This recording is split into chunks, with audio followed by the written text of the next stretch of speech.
So, Gino, you're like a Michigan legend in a lot of ways. And, there's not too many authors that, are just hanging out in the Mitten State that have spawned the number of careers that you, in many ways, are responsible for. So, thank you for coming on the show. I'm so grateful for the opportunity to talk to you, especially in what are some pretty crazy times now. There's no question about that, Roger. I'm looking forward to this, brother. I'm really excited about what we're about to talk about here. Yeah, man. So I wrote a blog piece for LinkedIn last week talking about recognition.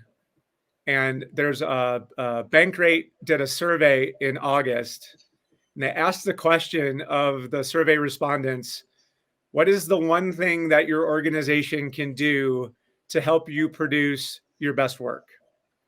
And the answers were all over the board, and the respondents were allowed to answer the question in their own words. So it wasn't like A, B, C, D, or E. It was tell us. And while there were a number of responses and the way they were graphed came out all over the board, there was one consistent and recurring theme that came through in that discussion, and it was recognition. Recognize me. 37%, an overwhelming majority, said that recognition would be the most important thing that an organization could do to help inspire the best kind of work that an employee would generate. But there's this weird dichotomy going on right now because you and I and many other business owners in the economy are befuddled by the fact that there are ample jobs to be had with tremendous benefits, great opportunities, and yet those jobs aren't being filled. So in the piece, I was trying to draw a correlation between if you're not doing the recognition, then maybe that's why you're not able to fill the open spots. People are choosing not to go back to the jobs that they used to do. And I think Entrepreneurial Leap is a great book for people who are in that position. So talk to us about why did you feel compelled to write this book? What was it about what was going on that made you want to put pen to paper about this particular topic? Yeah, you bet. And as I answer that, I want to back up a step and kind of pick up right where you left off, because, whatever the reason, people are displaced by their choosing, by whatever the reasons are. And that's not my expertise. My expertise is certainly entrepreneurship. This is another one of those times, periods, when we're going to spawn a lot of entrepreneurs. And so for those out there that think that might be their destiny, that are intrigued by entrepreneurship, that have had that itch, you're in the right place at the right time right now, because that's what this is about. And so the reason that I wrote this isn't necessarily for that person in terms of being displaced or quitting your job or wanting to do something different or whatever the reason. I wrote this because I've spent 30 years obsessing about entrepreneurs, helping entrepreneurs, figuring out what makes them successful. And with all of that experience, I made a decision that when I turned 50, I was going to focus on a passion project to help entrepreneurs in the making get a huge jump start on taking their entrepreneurial leap. And so there's an old saying that says, we teach what we needed the most. And what I'm doing is I'm teaching my 18-year-old self that was a mislabeled derelict, lost, confused, completely different from all my friends. I had no idea what I was. And I didn't realize what I was until around 29 is when I really understood it, and that I was an entrepreneur. And so I lost 11 years. And so I wrote it because I'm trying to find all of the entrepreneurs in the making at any age, 8 to 88, help find you and help you live the life you were born to live. Because a lot of times you end up in the corporate world and you're itchy and it doesn't feel right, but that's where you landed or whatever the reason. But back to your point, there are a lot of people that are displaced, looking for a new job, looking for a new thing. And for those of you that are out there thinking you might be one, that's what we're about to talk about. And that's one of the many reasons that I created this content. So what's even more interesting about the fact that you did it. And it's neat to know that that was a passion project. It's when you get to that stage of your life, you and I are close in age when it comes to and where we are and what we're trying to accomplish, you realize the opportunity to leave a legacy can be as important as anything. So thank you for being willing to put the time and effort into doing that. But it's not so much a manual per se about, hey, you've already made that decision. This is much more about like, if you're thinking about it, here are the things that you might want to be considering to be able to make a conclusion about whether or not this is the right thing for you to do. So talk about the way that you've tried to construct that so that if someone might be interested in this possibility of being an entrepreneur, why do you think that the way you wrote that would help them? For sure. And again, let me just back up here a step and pick up on what you just said there. So in addition to that, it's also for someone who you're about to start the business or you just started it, from a standpoint of doing a checkup on if you made the right decision. So this is going to help you do that.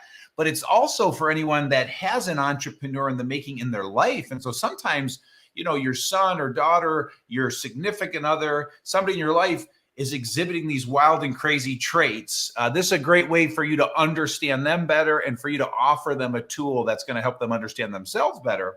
But jumping right to your point, I'll start at a very high level and create a context, because I purposely wrote this book and created this context in three parts. And I call it confirm, glimpse, and path.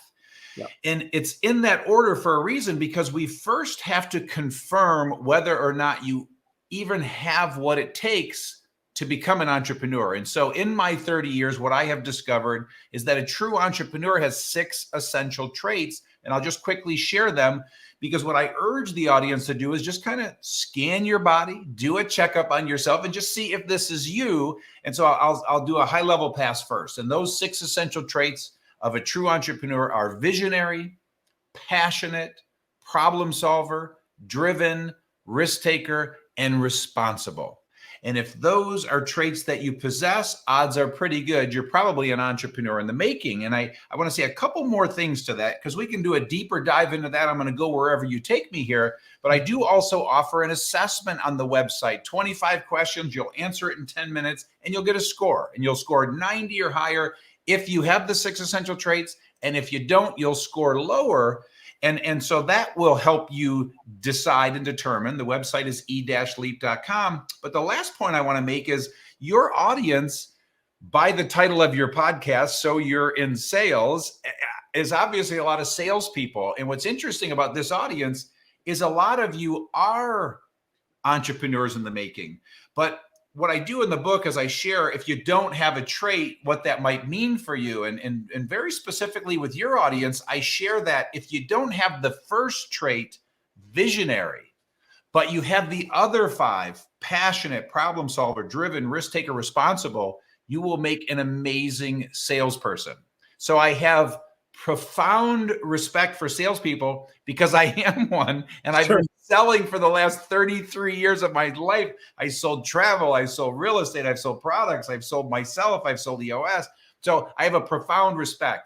So worst case, if you don't have the visionary trait, but the others, you're going to be a phenomenal salesperson, as you probably have been or were. And quite frankly, if you're really good, you'll make more money than most entrepreneurs. So if you don't pass the test here, there's hope for you. Right. So it's not like it's a deal killer or the end all be all to be an entrepreneur. There are other options. So long dissertation there, but there's my answer to your question.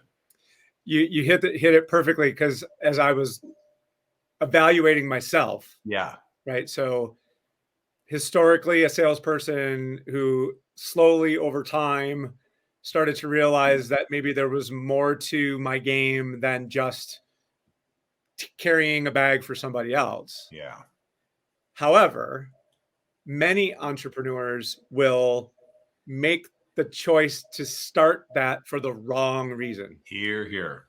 Right. And so by giving the checklist, like what I was going to ask you was like, well, do I need to score a 4 out of 7? Do I need to how can the person making that analysis arrive at, even if they were to say, I check all these boxes, how do I know then that it's sort of like, okay, I've gone through the first level of Donkey Kong, and now it's time for me to move on to stage two? Like, how you, and you've arranged the book sort of to Yeah, that process, you're right? exactly right. And so as we now go deeper, those answers are going to start to get clearer, especially as we get into Glimpse. And we're about to go there, but I want to share one more thing on Confirm, because again, the point here is, and the reason I wrote the content in this order is, we've got to confirm that you are, because if you're not, this just isn't the career choice for you. My belief is 4% of the population is a true entrepreneur. And the good news is there's 1,000 other options for you.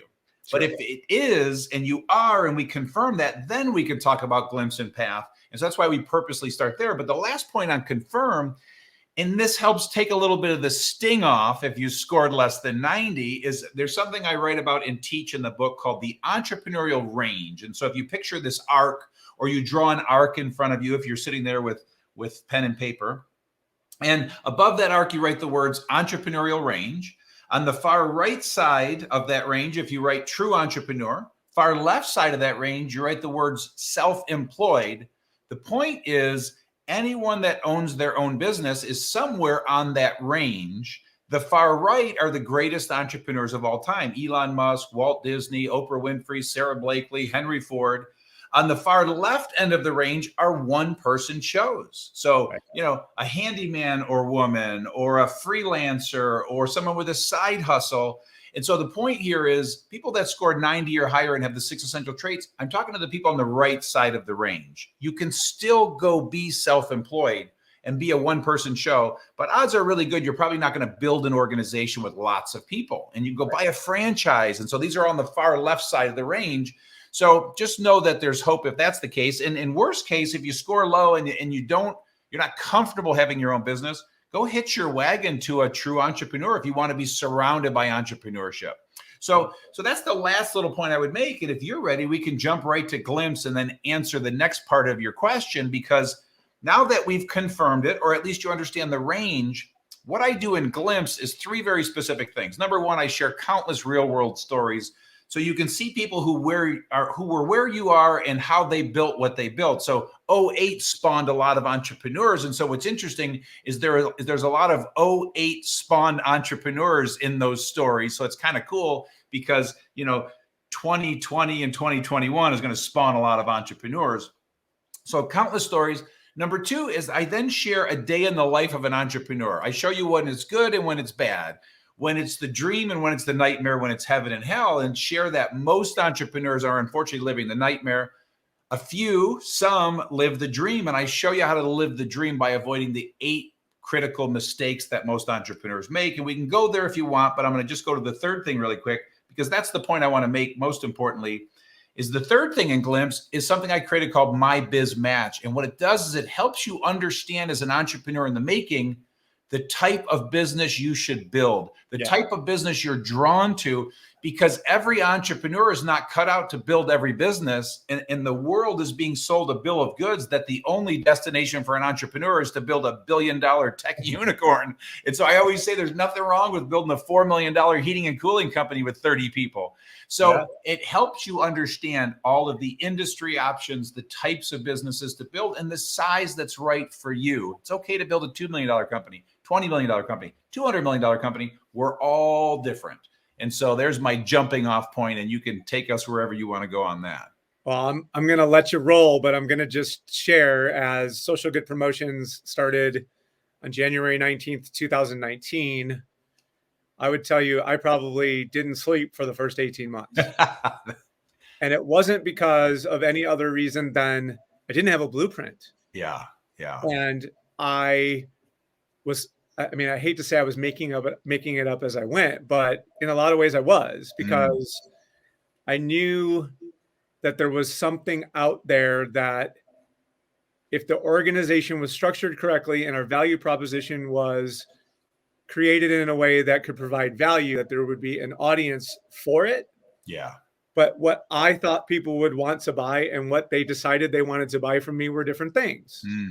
And being willing to be open to listen to the marketplace and have them tell us what it was that they saw as our value was really beneficial. But man, it put me through a bunch of misery. And when you don't have the roadmap and you don't have that certainty, you are prone to being kind of blown in the way that the wind is blowing you. Yes. And having a guidebook like Entrepreneurial Leap would have been really beneficial to a guy like me, because I would have been able to have some guideposts for myself to be able to recognize, like, okay, have I gotten too far away from what it was I thought the value proposition was to start, or was it okay to know that that's where we were headed? So that's what Glimpse meant to me when I was reading it. Yeah, nice. But I'll stop interrupting you and let you. No, actually, no. Please interrupt away. You know your audience better than I do, so please, I'm going to go wherever you take me. But you prompted two really big thoughts that I want to grab them both, and I think I can put them in a nutshell quickly. But because I'm going to jump forward a little bit and come back, because I want to grab what you said there. Because what I'm ultimately going to conclude with is an opportunity for your listeners to have that roadmap that you're talking about. You know, that, and what I mean is, the first part of the book is called Glimpse, and the tool there that's free is the Entrepreneur in the Making assessment. Right. The second part is Glimpse, and the tool I just talked about is called My Biz Match. And then when we get to Path, the tool there is called My Vision Clarifier. Those three tools, I offer them on the website for free, e-leap.com. And when you fill out those three tools, we call that the 1, 2, 3 roadmap. 3 tools, takes an hour, 10 minutes on the first one, 20 minutes on the second, 30 minutes on the third. And you literally end up with exactly what you just said, a roadmap to start a better startup. So that's big thought number one. Number two is, what you prompted for me is something that I think might be helpful for your audience, because that My Biz Match tool, the power of filling that out, and like I said, it takes 20 minutes. You'll click a bunch of buttons. It will help you get clear on the industry that's most appealing to you, or industries. It will help you understand the type of businesses you're interested in, meaning, are you product or service entrepreneur? Are you a B2B or are you a B2C entrepreneur? Are you a high value, high price, or low value, low price, commodity based? And then last is size. Do you want to build a 2 million, 20 million? Like we said, the point in all of that is, when you get that clarity around what you're drawn to, worst case in this environment, if you're not ready to take your leap, go work for one of those companies and feel it out and see if it's right for you, because you have selling skills. And so anybody's going to hire you from that standpoint. And even if you went and worked for free and treated it as an education, go get mentored by this entrepreneur, you'll know if you like the business. Because what it reminded me of is, when I was 21 and I took my entrepreneurial leap, I thought I wanted to open a corporate travel agency. And so I went and worked for one, and I hated it. So I went and I sold corporate travel for 6 months, because that's the business I was going to open. And I learned that's not what I wanted to do. So you out there have the opportunity to go work for that business, go sell for that business, find out if you love that business. And ultimately, if you do, you'll make money selling, and ultimately decide, is this the business that I want to start? So anyway, those were the two big thoughts, and I want to try and say them as fast as I could while you prompted them for me. So I can't even imagine the moment that you describe when, and I know this has happened to people, and I know it's going to happen again, where I think I want to go do X. And in reality, the reason why I make that choice has mostly to do with what I've done historically, not what I really should be doing, because I can't draw a line that is opposite or separate from the one that's already been what I've done historically. Yes. So knowing that, like, hey, you've been a B2B salesperson your entire life in enterprise sales, but in reality, you should be a bakery shop owner, is a really hard leap for a lot of people to consider. So having those tools available might give someone the confidence to make a decision that they might otherwise not have really been able to make. Absolutely. And again, the point is, it's helping you understand what you're built for, what you're drawn to, because we're all different. I don't like product businesses. I don't like selling to consumers. I don't want to build $100 million company. So I know these things about myself, which leads me to the things that I do love to do, which increases my odds of succeeding in building what I'm going to build. And then you take it one step further. You even show people where the bear traps might be. Exactly right. So let's talk about where the bear traps might be. Yeah, exactly. And so this is all still in glimpse. And what I offer up are, I like that you call them bear traps, but I call them the 8 critical mistakes, because almost every entrepreneur makes all 8 when they start their business during the startup phase and as you're trying to grow the business. So I'll give you all 8, and then you pick the 1 or 2 that your audience might want to drill down on. So here they are, the 8 critical mistakes every entrepreneur makes when building their business. Number 1, not having a vision, to the point you just made. Number 2, hiring the wrong person. Number 3, not spending time with your people. Number 4, not knowing who your customer is. Number 5, not charging enough. Number 6, not staying true to your core. Number 7, not knowing your numbers. And number 8, not crystallizing roles and responsibilities. Oh man, see, and this is you could like 1, 3, and 5 sometimes work in combination, and like 2, 3, and 8 sometimes work in combination. And for most people, they wouldn't be able, like if we were having a conversation with someone who was in this process, usually the way the conversation manifests itself is in frustration. Mm-hmm. They're frustrated and they don't understand the source of the frustration. So in your mind, are there some combination of these 8 that you feel like if you're experiencing this and this and this in combination, that creates the largest amount of frustration? Or do you feel like these all kind of stand alone?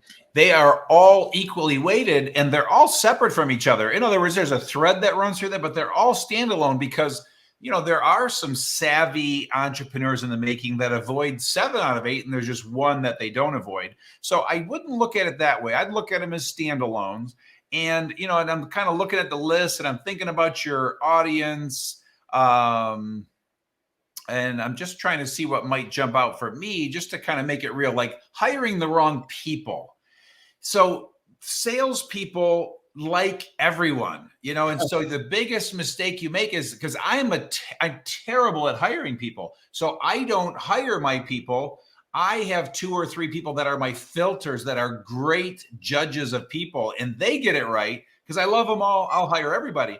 So the common entrepreneurial critical mistake here is, you launch your business, you start generating revenue, you're reaching a level of success, you reach capacity, and you need a body. And so you grab the closest body to you and throw them in the organization. And so your brother, sister, mom, dad, cousin, best friend, throw them in your business, and then keep growing again. And then you need another person. And so you grab the next closest one. And then you find yourself 2, 3, 5, 10 people into building your business, and they're all the wrong people, or at least most of them are. And so with EOS, when they come into the process with us, we're having to help them clean house, because they didn't, the way you solve it on the front end, decide what their core values are, so that they make sure those people align with the core values of the company and them, and then hire for skill set, making sure they get it, want it, have the capacity to do the job, know the seat you're trying to fill. And when you do it that way, all of a sudden you're methodically hiring the right people at the right time, and you're not having to clean up a mess 1, 2, 3 years from now, as most entrepreneurs do. So that's one, I think that's most important for your audience, because we tend to like them all as salespeople. Or maybe as much or even more frequently, we hire people who are just like us. Yeah.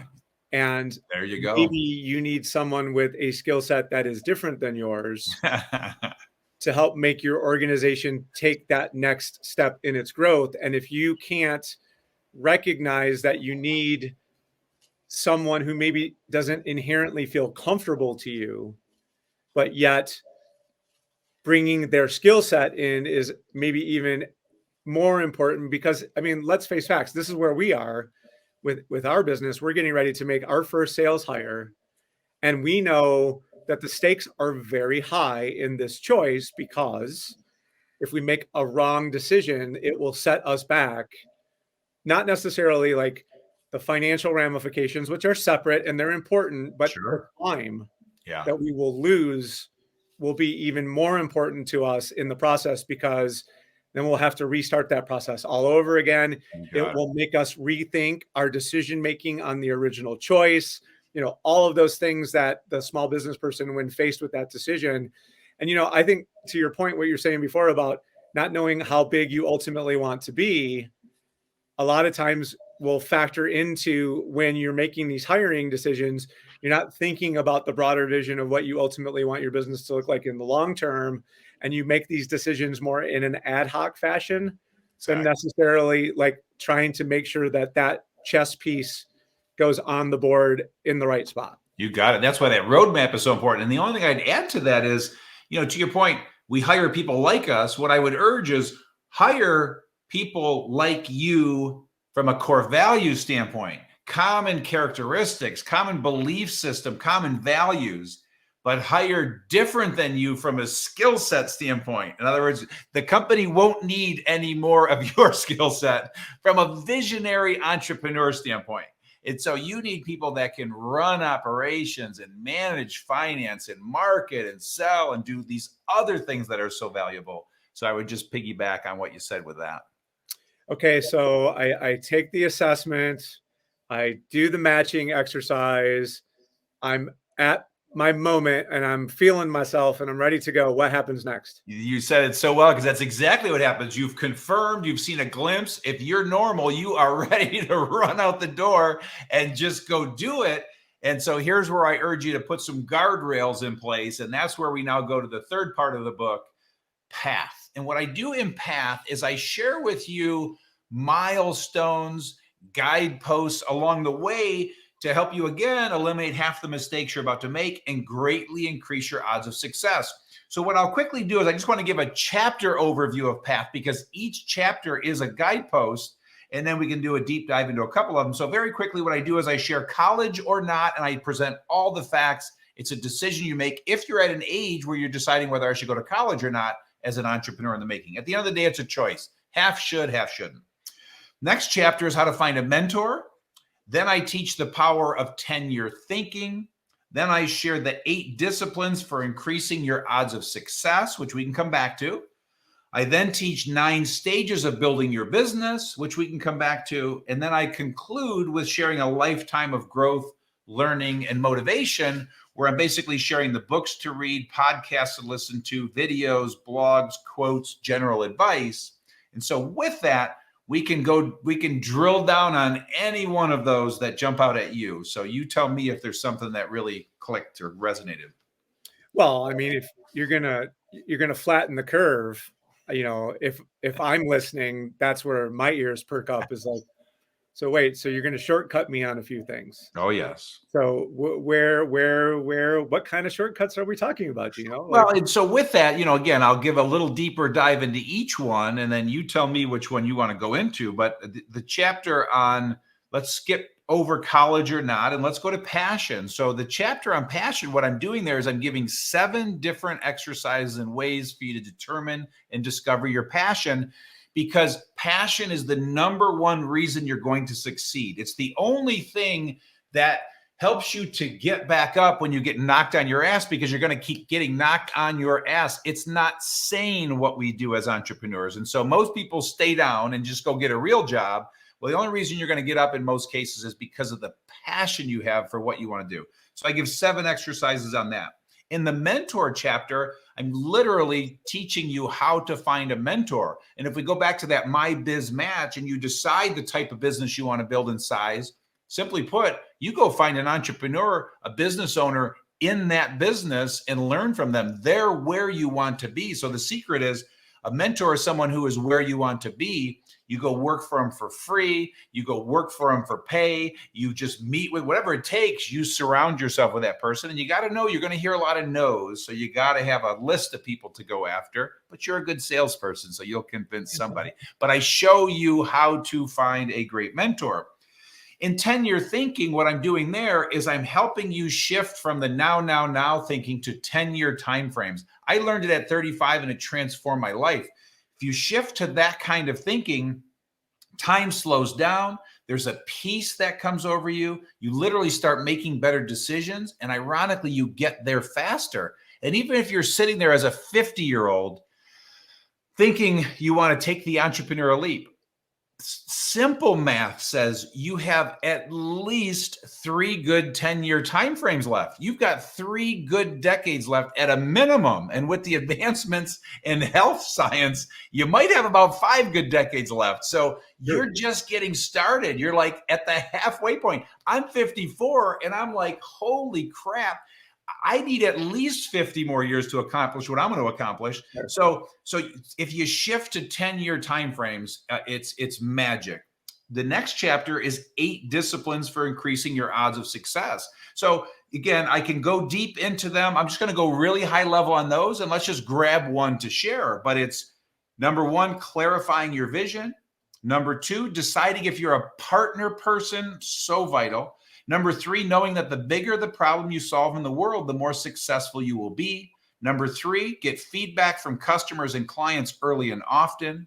Number 5, know that your first plan will not be your final plan. Number 6, work hard, really hard. Number 7, take criticism and doubt from others with a grain of salt. And number 8, see it every night. Does one of those jump out at you?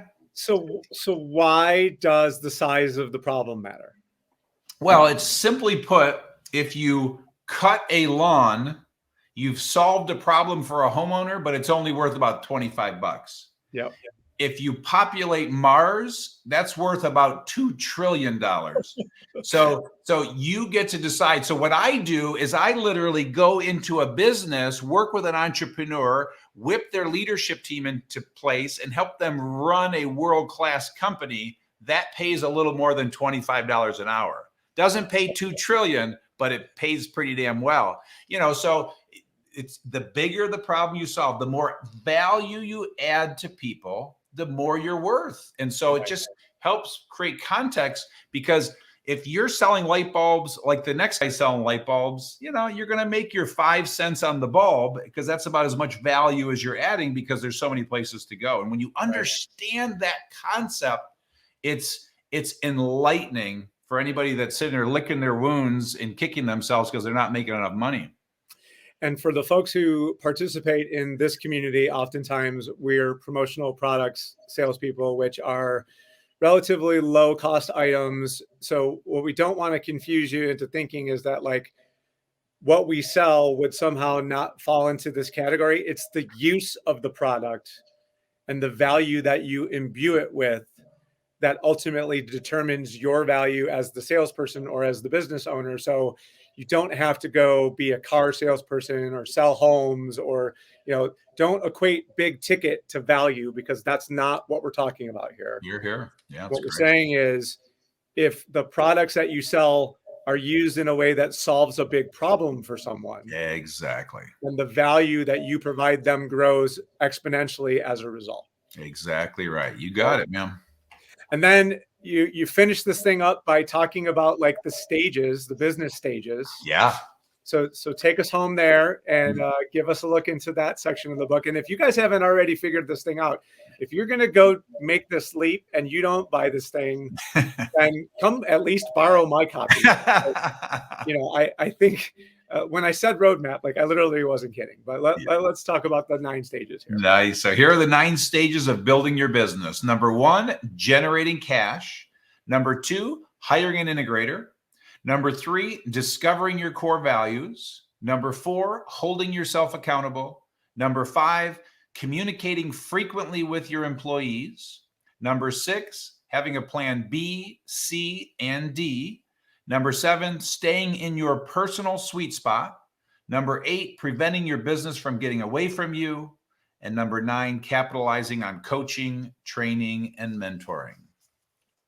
So another author that I really respect is Les McKown, and he wrote this book that talks about predictable success.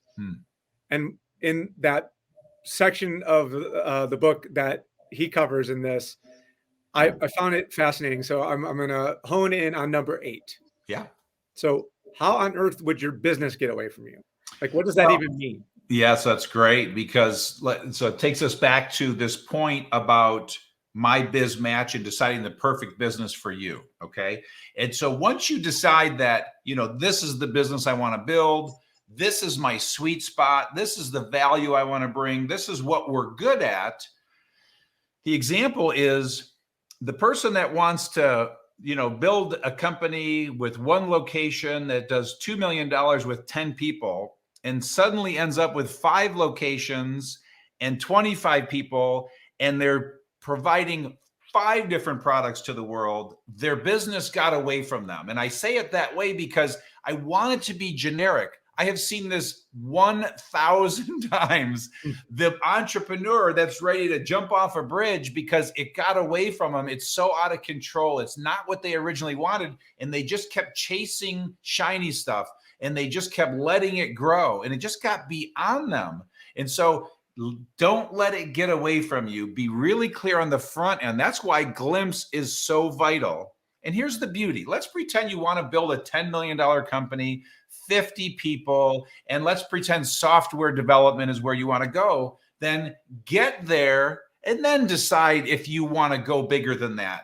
But on your way there to all of a sudden get into hardware and all of a sudden, find yourself, you're not going to hit 10 million. You're not going to be a great software development company. So just don't let it get away from you. Execute plan A, execute the original intent, and then decide where you want to go from there. Don't let it get away from you. Hopefully that answers it. No, it's so good. So over here, you see, we've got these 3 economic engines, and many business people, peers of mine, mentors of mine, when I told them that we were going to have 3 lines of business, they cautioned me, because if you do 3, then you don't do anyone well.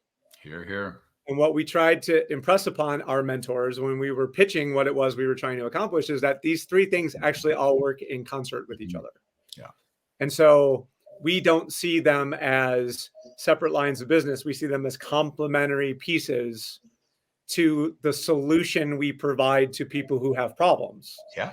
And if I were to only employ one of those, I would not be able to solve as many problems as I can by using all 3 of these together in concert.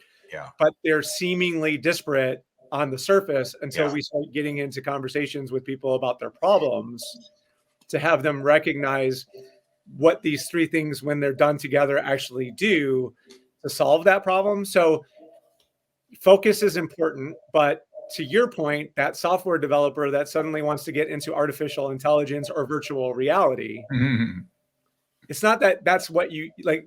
You can still do that, but that that's going to cause some effect in the process of making that transformation.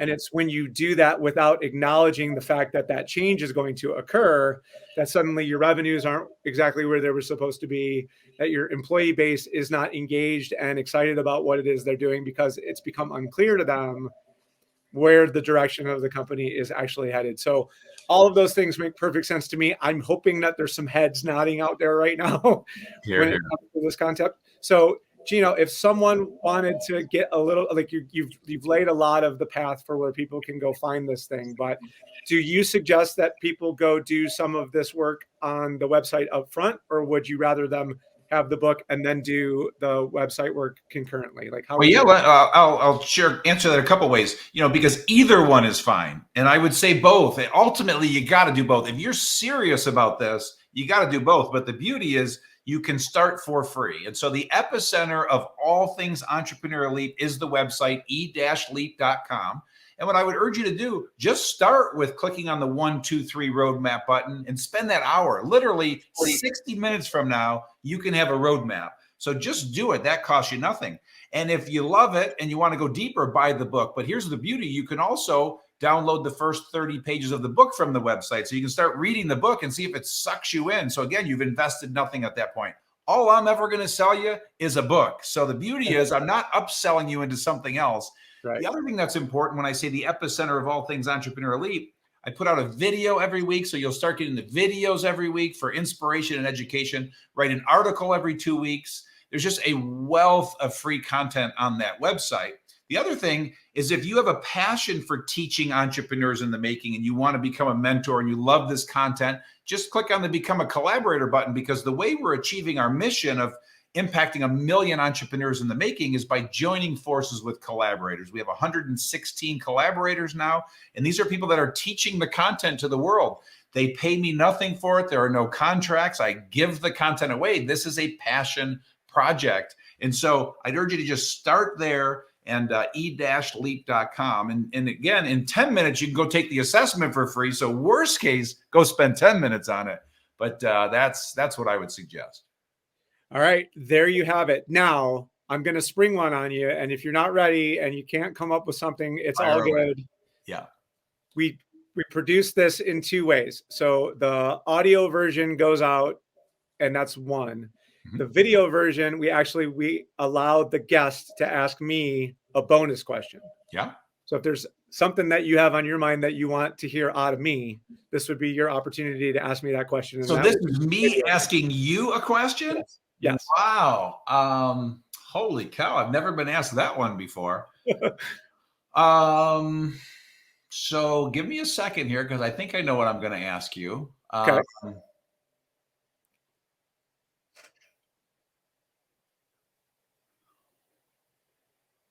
Why do you do what you do? Oh, Gino Wickman. So as you're talking about passion, I'm thinking of when I was having 18 months of sleepless nights.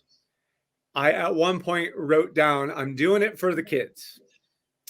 And my vision for the organization sees us having a sizable sales organization comprised of brand new salespeople who have never been trained in the discipline of sales before from underserved communities.